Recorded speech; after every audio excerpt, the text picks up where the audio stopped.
ॐ अज्ञानतिमिरान्धस्य ज्ञानाञ्जनशलाकया चक्षुरुन्मिलितं येन तस्मै श्रीगुरवे नमः।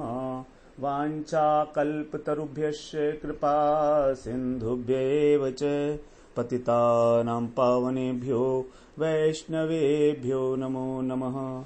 नमो महावदन्याय कृष्णप्रेमप्रदायते कृष्णाय कृष्णचैतन्य नाम्ने गौरत्विषे नमः। हे कृष्ण करुणा सिन्धो दीनबन्धो जगत्पते गोपेश गोपिका कान्त राधा कान्त नमोस्तुते। तप्त कांचन गौरांगी राधे वृंदावनेश्वरी वृषभानुसुते देवी प्रणमामि हरिप्रिये। वृंदायै तुलसीदेव्यै प्रियायै केशवस्य च कृष्ण भक्ति प्रदे देवी सत्यवत्यै नमो नमः। श्री कृष्ण चैतन्य प्रभो नित्यानंद श्री अद्वैत गदाधर शिवासादि गौर भक्त वृंद। हरे कृष्णा कृष्ण कृष्ण हरे हरे, हरे राम राम राम हरे हरे। हरे कृष्णा। सर्वप्रथम मैं अपने गुरुपाद पद ओम विष्णुपाद अष्टोत्तर शत श्री श्रीमद् भक्ति वेदांत माधव गोस्वामी महाराज के चरण कमलों में अनंत कोटि दंडवत प्रणाम ज्ञापन करता हूं। हम लोग श्रीमद् भगवद गीता का 11वां अध्याय श्रवण कर रहे हैं, जिसका नाम है विश्व रूप दर्शन योग। भगवान ने अर्जुन को आज्ञा दी इससे पहले प्रकरण में कि तुम मेरे विश्व रूप को देखो, लेकिन अर्जुन के पास तो दिव्य दृष्टि थी नहीं, उनको कुछ दिख नहीं रहा था। तो फिर अंतिम श्लोक में प्रथम प्रकरण के मतलब द्वितीय प्रकरण के अंतिम श्लोक में भगवान ने अर्जुन को दिव्य दृष्टि दी। तो उस दिव्य दृष्टि से अब अर्जुन देख पा रहे हैं भगवान का दिव्य रूप। इसी बीच में अभी अर्जुन को तो दिखाई दे नहीं रहा था, तो संजय जी जो हैं वो अब उसका वर्णन करेंगे विश्व रूप दर्शन का 6 श्लोकों के अंदर 9वें श्लोक से। तो हमारा तृतीय प्रकरण आरंभ होता है आज से संजय के द्वारा विश्व रूप का वर्णन। तो 9वां श्लोक उसमें इस प्रकार से है। संजय उवाच एवमुक्त्वा ततो राजन् महायोगेश्वरो हरिः दर्शयामास पार्थाय परम रूपम महेश्वरम। तो यहां पर अब विश्व रूप का दर्शन किया जा रहा है, वर्णन हो रहा है संजय जी के द्वारा। तो विश्व रूप का दर्शन के जो वर्णन है 3 प्रकार से किया गया है इस अध्याय में। पहला तो भगवान के द्वारा किया गया केवल 3 श्लोकों में, 5वें 6ठे 7वें श्लोक में, जब भगवान ने बताया कि अर्जुन से कि तुम मेरे इस विश्व रूप में इन चीजों को देखो। पश्ये में पार्थ रूपाणी शतशो अथ सहस्त्रशः नाना विधानी वर्णानी नाना वर्णाकृति नीचे। तो 5वां 6ठा और 7वां इन 3 श्लोकों में भगवान ने वर्णन किया अपने विश्व रूप का कि तुम इनको देखो, आज्ञा देते हुए अर्जुन को। दूसरा वर्णन संजय कर रहे हैं यहां 6 श्लोकों में, और तृतीय वर्णन करेंगे अर्जुन 17 श्लोकों में, 15वें श्लोक से लेकर 31वें श्लोक तक। तो अभी हम लोग संजय के द्वारा जो वर्णन किया गया है उसको श्रवण करते हैं। हम लोग श्रवण करने से पहले थोड़ा सा संजय जी के विषय में कुछ परिचय प्राप्त होना आवश्यक है। तो संजय किस प्रकार से विश्व रूप का दर्शन कर पा रहे थे, इसके विषय में जो महाभारत में कथा आती है वो इस प्रकार से है कि जब महाभारत के युद्ध की तैयारी पूरी हो गई, तब महर्षि वेदव्यास धृतराष्ट्र जी के पास आए। धृतराष्ट्र कौन? जो कौरवों के पिता थे, दुर्योधन इत्यादि 100 पुत्र थे, उनके पिता थे धृतराष्ट्र। उनके पास आए, उनको एकांत में बुलाया वेदव्यास जी ने, और उनको बुलाकर कहा कि राजन सुनो, तुम्हारे इस युद्ध में तुम्हारे पुत्र और जितने भी राजा लोग उनका साथ दे रहे हैं वे सब मरेंगे। धृतराष्ट्र को बिल्कुल स्पष्ट बोल दिया था महर्षि वेदव्यास जी ने कि ये सब मरने वाले हैं। यदि तुम इस संग्राम को देखना चाहते हो, इस युद्ध को, तो मैं तुम्हें दिव्य दृष्टि दे सकता हूं। महर्षि वेदव्यास ने धृतराष्ट्र से बात कही तो धृतराष्ट्र ने कहा, हे ब्रह्म ऋषि, मैं अपने कुल को नाश होते हुए इस प्रकार अपनी आंखों से क्यों देखना चाहूंगा? लेकिन युद्ध का जो वृतांत है, वहां पर क्या क्या हो रहा है, मैं उसको सुनना जरूर चाहता हूं। धृतराष्ट्र ने कहा। तो महर्षि वेदव्यास ने क्या किया कि जो संजय इनके मंत्री थे धृतराष्ट्र के, उनको वरदान दिया कि तुम्हें दिव्य दृष्टि प्राप्त हो जाए, और कहा कि जितनी भी युद्ध से संबंधी घटनाएं होंगी वो सभी तुम प्रत्यक्ष देख पाओगे। संजय को बोला, युद्ध से संबंधी घटनाएं जितनी भी होंगी उनको तुम प्रत्यक्ष देखोगे, कहीं भी हो वहां पर बैठकर देखोगे तुम, और सुन भी पाओगे उन बातों को जो वहां पर की जा रही हैं आपस में, और जान भी पाओगे। मतलब जो भी युद्ध में पार्टिसिपेट कर रहे हैं वो लोग आपस में जो चर्चा करते हैं एक दूसरे के सामने अथवा पीछे, दिन में रात में किसी भी समय गुप्त रूप से भी, अगर कहीं किसी शिविर में कोई गुप्त मंत्रणा चल रही है तो वो गुप्त मंत्रणा भी तुम जान पाओगे, प्रकट रूप से या प्रकट रूप से कुछ भी। तो जो कार्य भी वो करना चाह रहे हैं, उनकी जो प्लानिंग है, अथवा उनके मन में अगर कोई बात आई है तो वो बात भी तुमसे छिपी नहीं रहेगी। इस प्रकार की दिव्य दृष्टि दी संजय को। जितने भी युद्ध से संबंधित बातें हैं वो, और तुम इन सब बातों को एज इट इज जान लोगे, लेकिन तुम्हारे शरीर को कोई भी अस्त्र स्पर्श नहीं कर पाएगा, और ना ही तुम्हें कोई थकावट होगी। कई बार थकान हो जाती है ना मेंटली, कि इतनी सारे लोगों की मन की बातों को जानना, धृतराष्ट्र को बताना, जब वो पूछें तब, तो इससे जो थकान होती है, तो वेदव्यास जी ने कहा तुम्हें कोई थकान का अनुभव भी नहीं होगा।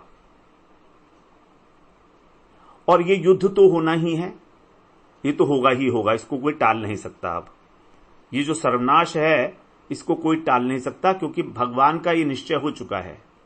अब भगवान का निश्चय है तो इसको कोई नहीं टाल सकता है, और भगवान चाहते हैं कि धर्म की ही जय हो, अधर्म का नाश हो, इसीलिए भगवान ने अवतार लिया है। इस प्रकार से संजय को उन्होंने आशीर्वाद दिया, वरदान दिया। अब इसके बाद वेदव्यास जी जब चले गए तो धृतराष्ट्र ने उनसे, संजय से बात करनी आरंभ की, और बहुत सारी बातें की। युद्ध से डायरेक्ट संबंधित बातें नहीं थी, जैसे जो महाभारत में बताया गया है कि पृथ्वी के अंदर अनेक अनेक कितने प्रकार के द्वीप हैं, भारतवर्ष का भी उसके अंदर वर्णन किया गया। उसके बाद कौरव पांडवों का युद्ध आरंभ हो गया। अब कौरव पांडवों का युद्ध लगातार 10 दिन तक चलता रहा। उस 10 दिन तक जो कौरवों के सेनापति थे वो थे पितामह भीष्म। 10वें दिन जो है अर्जुन ने भीष्म पिता को शरशैया पर लेटा दिया। भीष्म पितामह धराशायी हो गए।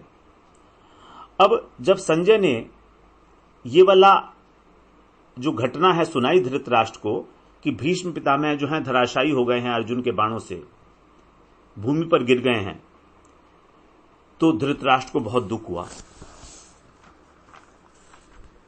और अब वो संजय से कहते हैं कि तुम सारा का सारा वर्णन मुझे विस्तार से सुनाओ।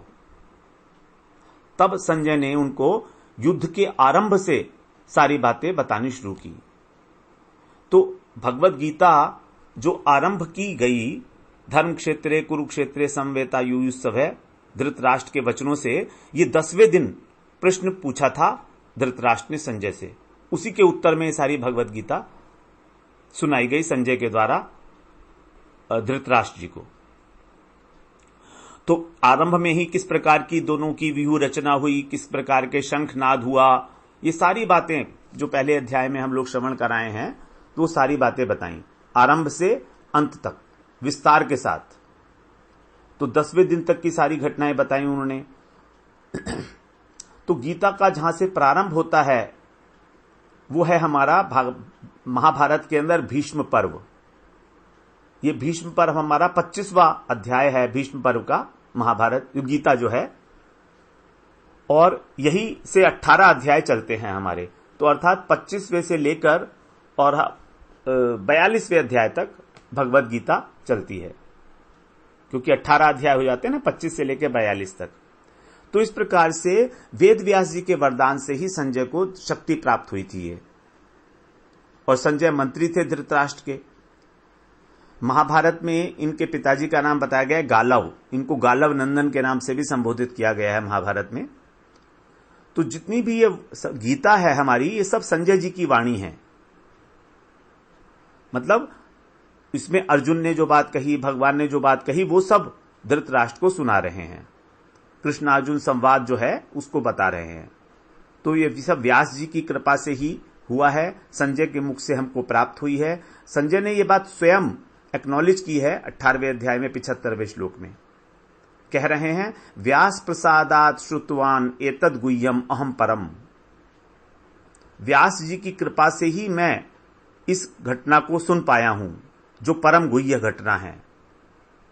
जो भगवत गीता है, उपदेश हैं भगवान के, परम रहस्यमय हैं, इनको मैं व्यास जी की कृपा से ही सुन पाया हूं। बीच बीच में संजय जी ने अपनी भी बातें कही हैं। कहीं कहीं इस अध्याय में संजय ने 3 बार अपनी भाषा में, अपने शब्दों में कुछ कहा है। जैसे पहला तो अभी हम लोग श्रवण करने जा रहे हैं 9वें श्लोक से लेकर 14वें श्लोक तक। उसके बाद संजय ने 35वां श्लोक कहा और 50वां श्लोक कहा, और अंत में 18वें अध्याय के अंत में कुछ श्लोक संजय ने कहे। अंतिम श्लोक जो है, अंतिम श्लोक नहीं, अंतिम से कुछ पहले श्लोक 18वें अध्याय के। तो इस प्रकार से उन्होंने अपनी भी, जो उनका अपना मत था, वो वहां पर बताया धृतराष्ट्र को। अब 18वें अध्याय का ही जो अंतिम श्लोक है, 78वां श्लोक 78, ये बड़ा तात्पर्यपूर्ण है। मतलब सब ग्रंथों का निचोड़ इसे कह सकते हैं हम लोग। उसको उन्होंने अपने हिसाब से, जो उन्होंने समझा था, धृतराष्ट्र को निवेदन किया। उन्होंने बताया वहां पर, यत्र योगेश्वर है कृष्णो यत्र पार्थो धनुर्धर तत्र शरीर विजयोर्भूतिर ध्रुवा नीतिर्मतिर्मम। जहां पर योगेश्वर कृष्ण है, जहां पर पार्थ धनुर्धर हैं, वहां पर ही श्री है, वहां पर ही विजय है, और वहीं पर ध्रुव नीति है, न्याय वहीं पर है, ऐसा मेरा मत है। तो ये देखिए संजय जी ने किस प्रकार से पूरे भगवत गीता का निचोड़ अत्यंत अल्प शब्दों में, केवल एक श्लोक में, केवल एक श्लोक में सारे ग्रंथ का सार भर दिया उन्होंने, कि हमारे जीवन में कृष्ण की कितना महत्व है। यदि हमारे जीवन में कृष्ण हैं, हमारे जीवन में भगवान हैं, तभी हमारे जीवन में सब कुछ जो है, श्री भी है, विजय भी है और न्याय नीति भी है। मितभाषी हैं संजय जो है, निर्भीक हैं, बिल्कुल स्पष्टवादी, और भगवान के और अर्जुन के मन की बातों को समझने वाले तत्वज्ञ हैं, तत्वदर्शी हैं। तो विश्व रूप का परिचय देते हुए अर्जुन से वो संजय कह रहे हैं यहां पर, हे राजन, एवं उक्त्वा, इस प्रकार, एवं माने इस प्रकार, उक्त्वा माने कहकर, ततो राजन, ततो माने तब, तदनंतर भगवान ने जब इस प्रकार कह दिया, तब क्या हुआ, महायोगेश्वरो हरि, वे हरि जो महायोगेश्वर हैं, उन्होंने क्या किया, पार्थाय, अर्जुन को अपना परम ऐश्वर्यशाली विराट रूप दर्शयामास, दिखाया। इतना कहकर ददामी दिव्य नेत्रम, दिव्य नेत्र देने के बाद अर्जुन को अपना जो परम ऐश्वर्यशाली विश्व रूप था वो दिखाया। वास्तव में तो पहले से ही दिखा रहे थे, लेकिन अर्जुन को दिख नहीं रहा था वो। तो अब भगवान के ये कहने पर ही अर्जुन को भगवान के विश्व रूप के दर्शन होने लगे।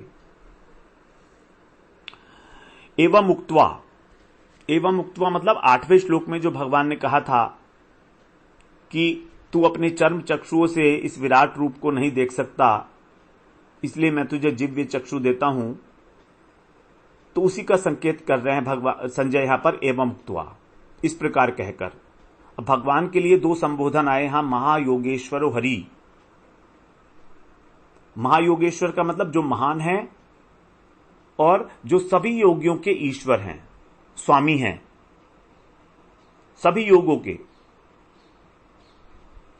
मतलब योगियों के भी और योगों के भी, जितने भी योग हैं उन सबके स्वामी भगवान हैं। अर्थात चाहे कर्म योग हो, चाहे ज्ञान योग हो, चाहे ध्यान योग हो, चाहे भक्ति योग हो, उनका जो लक्ष्य है, उनका जो उद्देश्य है वो भगवान ही है, मालिक भगवान है। सभी योगों की चरम परिणति भगवान में ही होगी, भगवान की अनुभूति में ही होगी। और अर्जुन ने इसी अध्याय के चौथे श्लोक में भगवान को कहा था योगेश्वर, लेकिन संजय कह रहे हैं महायोगेश्वर। कितना अंतर है ना, देखिए, अर्जुन ने कहा योगेश्वर और संजय कह रहे हैं महायोगेश्वर। यहां से यह स्पष्ट हो जाता है कि संजय भगवान को अर्जुन से भी अधिक जानते हैं। अर्जुन भगवान की महिमा को अर्जुन से अधिक जानते हैं संजय। और संजय से भी अधिक कौन जानता है? वेद व्यास जी जानते हैं, जिन्होंने संजय को दिव्य दृष्टि दी है, जिनकी कृपा से संजय ये कृष्ण अर्जुन का संवाद सुन पा रहे हैं। क्योंकि व्यास जी तो भगवान के ज्ञान शक्ति आवेश अवतार हैं। भगवान ने अपनी ज्ञान शक्ति का आवेश किसी जीव के अंदर जब संचरित किया तो वही हैं वेद व्यास जी। और वेद व्यास से भी अधिक कौन जानता है भगवान को? अर्जुन ने बताया था ना, स्वयमेव आत्मना आत्मानम वेत्थ त्वम पुरुषोत्तम। 10वें अध्याय के 15वें श्लोक में अर्जुन ने कहा है कि आप ही आपको सबसे अच्छे जानते हो। आपको तो कोई जान नहीं सकता, ना देवता ना ऋषि, कोई नहीं जान सकता, तो आप ही आपको जान सकते हो। तो वास्तव में भगवान ही भगवान को, अपने को, स्वयं को जानते हैं। पूर्ण रूप से तो वही जानते हैं ना। तो यही इसीलिए कहा उनको महायोगेश्वर। और फिर कह रहे हैं हरि। हरि का मतलब दुखों का हरण करने वाले।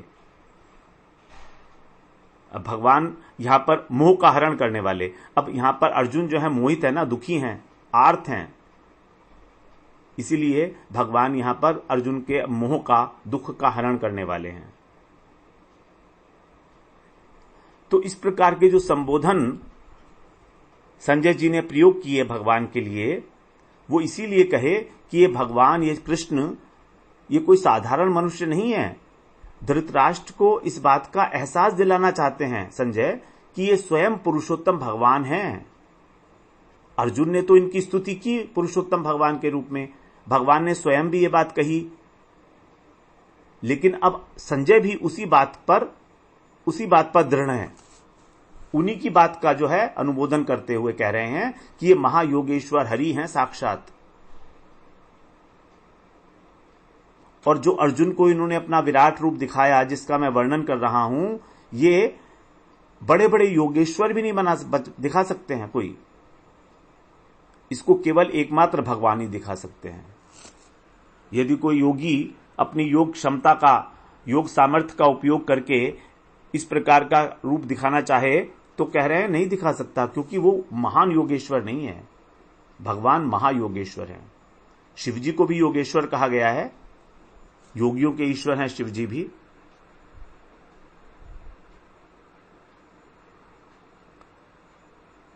तो यहां पर भगवान को योगेश्वर कहा, योगिन कहा। योगिन तो कई बार कहा गया है, योगेश्वर भी कहा गया है, लेकिन महायोगेश्वर एक बार कहा गया है। अन्य उच्चारण तो योगिन कहा है अर्जुन ने 10वें अध्याय में। योगिन का मतलब भी योगी होता है, और योगेश्वर तो कहा ही है चौथे श्लोक में, लेकिन महायोगेश्वर एक ही बार कहा गया है पूरी गीता में।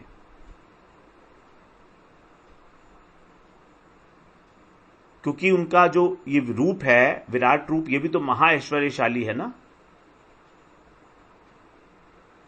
तो इसलिए ये भगवान का एक प्रकार से विशेषण ना होकर महाविशेषण हो गया। और भगवान अब यहां पर कहां क्या दिखाने वाले हैं? अपना परम रूप, परम रूपम ऐश्वरम, भगवान का जो ऐश्वर्यशाली रूप है। संजय कह रहे हैं वो रूप कैसा है? परम ऐश्वर्यशाली। तीसरे श्लोक में अर्जुन ने जो प्रार्थना की थी कि आप मुझे अपना ऐश्वर्यशाली रूप दिखाइए, उसी को यहां पर संजय कह रहे हैं परम ऐश्वर्यशाली, मतलब केवल ऐश्वर्यशाली नहीं, अर्थात भगवान ने जो रूप दिखाया वो अर्जुन की प्रार्थना से कहीं अधिक ऐश्वर्यवान था। अर्जुन ने क्या कहा था कि आप अपना ऐश्वर्यशाली रूप दिखाइए, लेकिन यहां पर संजय कह रहे हैं कि भगवान ने अपना ऐश्वर्यशाली नहीं रूप दिखाया, परम ऐश्वर्यशाली रूप दिखाया है। उनकी इच्छा तो यही थी ना तीसरे श्लोक में, दृष्टुम इच्छामि ते रूपम ऐश्वरम पुरुषोत्तम। तो उनकी कल्पना से, उनके विचारों से भी अत्यंत अधिक जो ऐश्वर्यवान रूप था, उसी को संजय ने यहां पर कहा परम ऐश्वर्यशाली रूप। इसका तात्पर्य क्या होता है?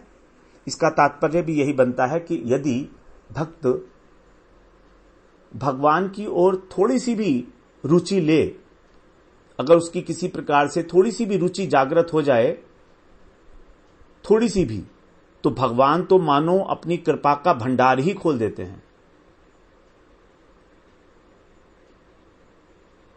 उसको अपनी कृपा से सरोबार कर देते हैं। भजन की प्रारंभिक अवस्था में ही उसको इस प्रकार का अनुभव करा देते हैं कि देखो मेरी कृपा अनंत है, जो तैयार है तुम्हारे लिए, प्रतीक्षा कर रही है तुम्हारे ऊपर आने के लिए।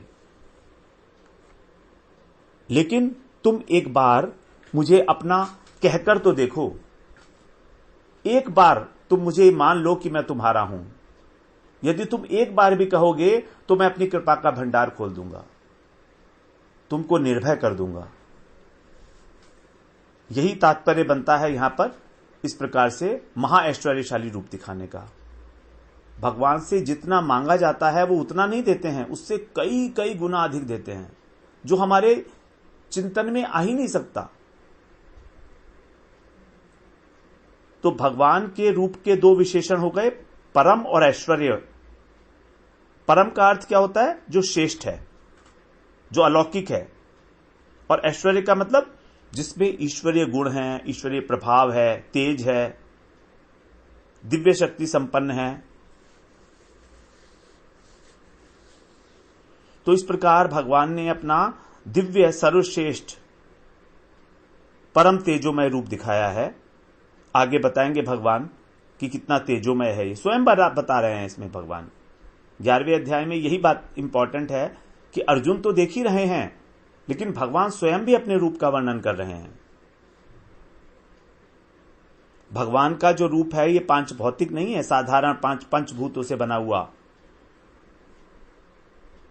आकाश, वायु, अग्नि, जल और पृथ्वी से बना हुआ ये जो पंच महाभूत हैं, इसके बना हुआ नहीं है। ये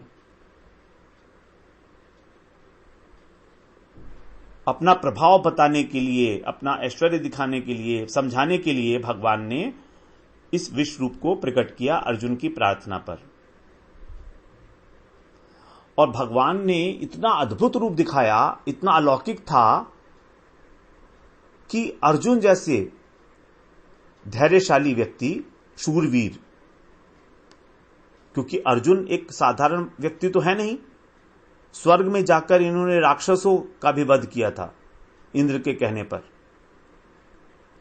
जो राक्षस, जो असुर इंद्र को परेशान करते थे, उनको मारने के लिए अर्जुन को बुलाया गया था। तो इतने शूरवीर थे, और फिर भगवान से इतनी दिव्य दृष्टि भी मिली है, उनको दिव्य चक्षु मिले हैं, तो भी अर्जुन इस रूप को देखकर आगे कहेंगे दुर्निरीक्ष्य, देखा नहीं जा रहा है मुझसे। 7वें श्लोक में कहेंगे अर्जुन भगवान से कि आपका जो रूप है मैं निरीक्षण नहीं कर पा रहा हूं, अत्यंत कठिन है, क्योंकि इतना तेज है और साथ में भयभीत करने वाला भी है। तभी भगवान ने उनको आश्वासन भी दिया था, आगे जाकर है ये बात, व्यपेत भी, व्यपेत भी का अर्थ है, भी का मतलब है भय, व्यपेत माने छोड़ना, दूर हो जाना। तो उस भय से दूर होने के लिए भगवान ने कहा था कि तुम क्यों डर रहे हो, तुम्हें क्या आवश्यकता है डरने की, मैं कोई क्रोधित तो नहीं हूं। तुमको ऐसा लग रहा है कि मैं क्रोधित हूं, तभी बार बार तुम मुझसे कह रहे हो प्रसीद परमेश्वर है, प्रसीद परमेश्वर है, प्रसन्न हो जाओ, प्रसन्न हो जाओ। लेकिन मैं तो प्रसन्न ही हूं भाई, प्रसन्न होकर ही मैंने तुम्हें यह रूप दिखाया है, इसलिए तुम्हें डरने की आवश्यकता नहीं। तो भगवान का जो रूप तीन प्रकार से यदि हम समझें तो एक तो हो गया साधारण मनुष्यवत जो देखते हैं चर्म चक्षुओं से, जैसे जब भगवान की प्रकट लीला होती है तो प्रकट लीला में भगवान का जो रूप है वो सभी लोग देखते हैं, अपने चर्म चक्षुओं से देखते हैं। सबका तो कल्याण नहीं होता ना, तो चर्म चक्षुओं से जो रूप देखा जा रहा है वो भी रूप है भगवान का एक। दूसरा है ऐश्वर्य रूप। ऐश्वर्य रूप देखा जाता है भगवान का ज्ञान चक्षुओं से साधन करके। अंतर्यामी परमात्मा के रूप में भगवान जो चतुर्भुज नारायण के रूप में हैं, स्थित हैं, तो योगी लोग बड़ी बड़ी तपश्चर्या करते हैं उसके लिए, साक्षात फिर भगवान उनको दर्शन देते हैं। तो वो है ज्ञान चक्षुओं के द्वारा ग्रहण करने योग्य रूप, ऐश्वर्यशाली रूप। लेकिन यहां पर ये जो रूप है इसको कहा गया परम ऐश्वर्यशाली। इसको देखना भी आसान नहीं है इन चर्म चक्षुओं से, इसीलिए भगवान ने अर्जुन को यहां पर दिव्य चक्षु दिए, क्योंकि उन्हें अपना परम ऐश्वर्यशाली रूप दिखाई देना था, जिसके अंदर सारा का सारा जगत वो एक अंश में स्थित हुआ देख सके अर्जुन। यही तो उनकी इच्छा थी ना। अब चतुर्भुज नारायण का रूप नहीं देखना चाहते थे अर्जुन, यहां पर वो चाहते थे वो वाला रूप देखना जिसमें भगवान के एक अंश में ही सारा जगत स्थित है। इसीलिए इसको कहा गया परम ऐश्वर्यशाली, और ये केवल दिव्य चक्षुओं के द्वारा ही देखने लायक था, देखे जाने वाला था। तो जो कुछ भी वास्तव में जो कुछ भी रूपवान है इस जगत के अंदर, जो कुछ भी ऐश्वर्यशाली है, उसके अंदर ईश्वरीय सत्ता है, भगवान का ही तेज है उसके अंदर। मम तेजो अंश संभवम, भगवान ने कहा ना कि यत यत विभूतिमत सत्वम श्रीमत ऊर्जितमेव वा। जो कुछ भी अनंत ब्रह्मांडों में इतनी विभूतियां हैं, जो भी विभूतिमत है, जो ऐश्वर्यशाली है, जो सुंदर है, सत्व का अर्थ है यहां पर वस्तु और व्यक्ति दोनों, वस्तु व्यक्ति भाव सब कुछ, परिस्थिति भी इवन सब सत्व है। परिस्थिति को ना लें, केवल वस्तु व्यक्ति और भाव, यह है सत्व। सत्व का मतलब है जिसका एग्जिस्टेंस है, सत्व। तो जो कुछ भी परम ऐश्वर्यशाली है, सौंदर्य युक्त है, ऊर्जा से भरा है, वही है भगवान की विभूति, और उसके अंदर भगवत तत्व है, ईश्वरीय सत्ता है। तो इस सारे जगत के अंदर उस ईश्वरीय सत्ता का दर्शन करना, यही है हमारा प्रयोजन। किसी प्रकार से हमें प्रत्येक वस्तु के अंदर भगवत दर्शन हो। अनंत कोटि ब्रह्मांड की वस्तु मात्र की जो सत्ता है, वो उसी सत्ता से, महासत्ता से प्रकाशित हो रही है। तो जब हम इस प्रकार का भाव रखते हैं, तभी सब जगह पर भगवान के दर्शन होने की संभावना बनती है। उसी रूप को इसलिए भगवान ने यहां पर दिखाया, अपने विश्व रूप को, कि कुछ भी उस रूप से बाहर है ही नहीं। तो आगे के श्लोक में फिर भगवान बताएंगे, वो संजय बताएंगे कि किस तरीके का है ये रूप भगवान का। उसके दो विशेषण देंगे, दिव्य और आश्चर्यमय। तो हम लोग 10वें और 11वें श्लोक को फिर आगे श्रवण करते हैं। वांछा कल्पतरुभ्यश्च कृपा सिंधुभ्य एव च पतितानां पावनेभ्यो वैष्णवेभ्यो नमो नमः।